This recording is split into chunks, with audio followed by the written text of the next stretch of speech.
नमस्कार, मैं महेंद्र कुमार।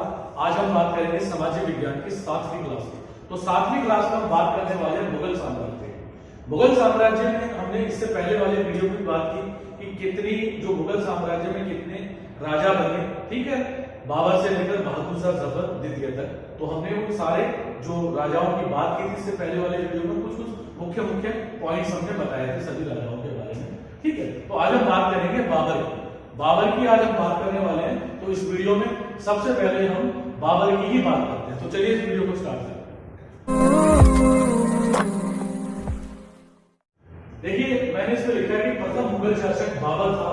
तो बाबर जो है 1526 से लेकर 1530 में, यानी इन 4 सालों तक जो है इंडिया में वो रहा।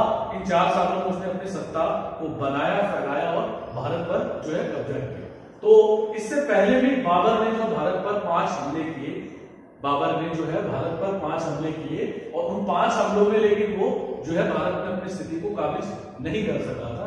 लेकिन जो अगर मैं बात करूं उसके 1526 वाले हमले की, जो पानीपत का पहला युद्ध कहलाता है, क्योंकि इब्राहिम लोदी जो लोदी वंश का शासक था और वो अंतिम शासक था, इब्राहिम लोदी जो है लोदी वंश का, उसके खिलाफ उसने इस युद्ध को लड़ा और जीता, ठीक है। तो अब मैं बात करूंगा 1494 में कि फरगना राज्य का उत्तराधिकार प्राप्त किया था इसने, और उसकी उम्र केवल 12 वर्ष थी, क्योंकि फरगना में ही पैदा हुआ था और मंगोलों की दूसरी शाखा उज्बेकों के आक्रमण के कारण उसे अपनी पैतृक गद्दी छोड़नी पड़ी, यानी वहां का जो सम्राट था उसको ये पद छोड़ना पड़ा।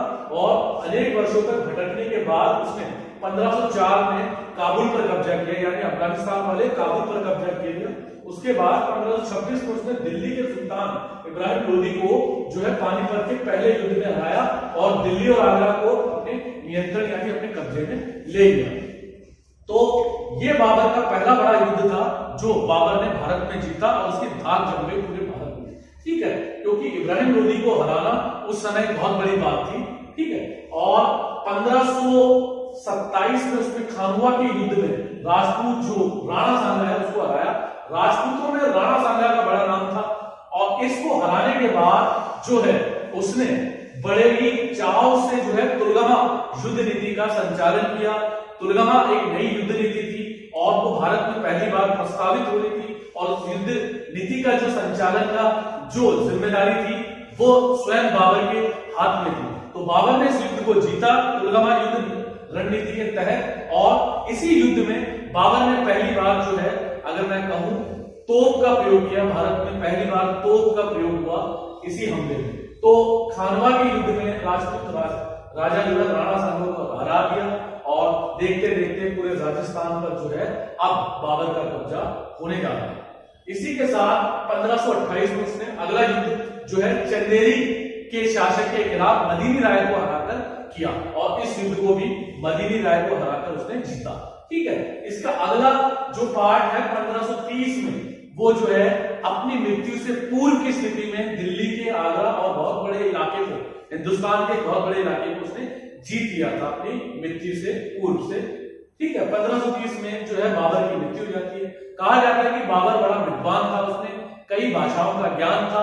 उसने तुर्की भाषा में जो है अपनी कथा तैजुके बाबरी लिखी, और इसमें उसने पूरे भारत का वृत्तांत दिया, भारत की स्थिति को बताया, भारत को बहुत अच्छा बताया, भारत को जो है धन धान्य संपन्न एक देश बताया उसने। और बाबर को बहुत सारी चीजों से प्यार था। बाबर जो है कई उपलब्धियों को अपने साथ लेकर चलता था। अगर मैं ये कहूं कि बाबर जब खुश होता था तो कलंदर के रूप में जाना जाता था। कहा जाता है कि बाबर प्रत्येक सैनिक को युद्ध में जो है एक बाल, यानी जो माल लूटा जाता था उसका एक बहुत बड़ा हिस्सा बाबर बांट दिया करता था। छोटी छोटी बात पर बाबर जो है लोगों को या जनता को पैसे बांटा करता था, इसलिए उसको उसी व्यवहार के कारण जो कलंदर भी कहा गया, ठीक है। अगर मैं बात करूं कि बाबर जो है पूरी युद्ध शैली में अगर मुगल सम्राट का सर्वसर्वा था तो इसमें कोई दो राय नहीं है। मुगल वंश को स्थापित करने में बाबर का बहुत बड़ा योगदान था, क्योंकि बाबर मुगल वंश का संस्थापक भी माना जाता है। और इसके बाद जो है आने वाले जो शासक है वो है हुमायूं के ऊपर हम बात करेंगे इसके अगले वाले वीडियो में। तो अभी के लिए इस वीडियो में इतना ही। चलिए, थैंक यू, धन्यवाद।